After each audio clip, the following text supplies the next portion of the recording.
با مقصد پیشگیری نمودن حادثه‌های سوختور، کارمندان قسم 41 حربی کننده‌شده خدمات دولتی آتش‌نشانی اوید به محافظت در ناحیه واسه در همکاری با شعبه وزارت کارهای داخلی در ناحیه واسه و دیگر نهادهای مسئول کارهای تشویقاتی و ترغیباتی را راه‌اندازی نموده با کارگران و خدمتچیان جهت رعایت حتمی قاعده‌های بی‌خطری از سوختور دستورهای علاوگی با مشغولیت‌های سنجشی عملی منتظم دایر می‌نمایند. چنین یک چاره‌بینی مقصدناک نیمه اول ماه ایول در مرکز تجارتی ناحیه واسه دایر گردید.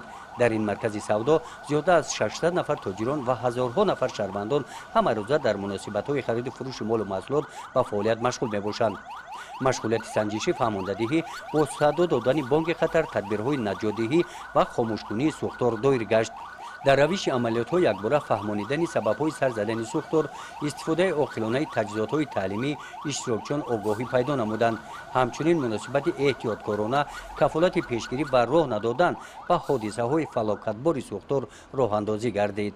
قید کردن به مورد است که روش سنجش نشان داد که نوابسته با تاکید هشداری‌ها و چاره و تدبیرهای اندیشیده شونده خدمات دولتی آتش‌نشانی در جایهای جمعیتی مخصوصاً بازارها متاسفانه عادی‌ترین طلبات قاعده‌های بی‌خطری از سوختور رعایت نمی‌گردند. رفت سنجش معین نمود که درآمدگاه‌های مرکزهای تجارت و راهروهای داخلی بازار با طلبات‌های ضد حادثه‌های سوختور جوابگو نیستند.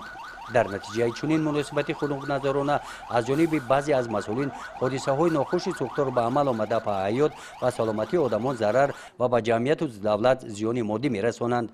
در این سنجش نسبت یک چند نفر شخصان مسئول برای رعایت نکردن به طلبات‌های بی‌خطری از سوختور سندهای مأموری ترتیب داده شدند و مسئولان ساحه وظیفه‌دار کرده شدند که در مهلت‌های کوتاه‌ترین کمبودی‌های جای داشته را برطرف نمایند.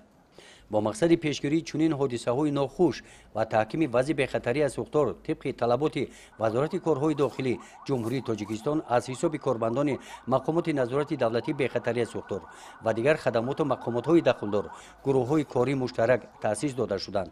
در دیگر تشکیلات و مؤسسه‌ها همین گونه سنجش‌ها برای مانده شدند. گزارش خواجه نظریف خدای نظر زهروف از ناحیه واسه برای برنامه اطلاعاتی نوید.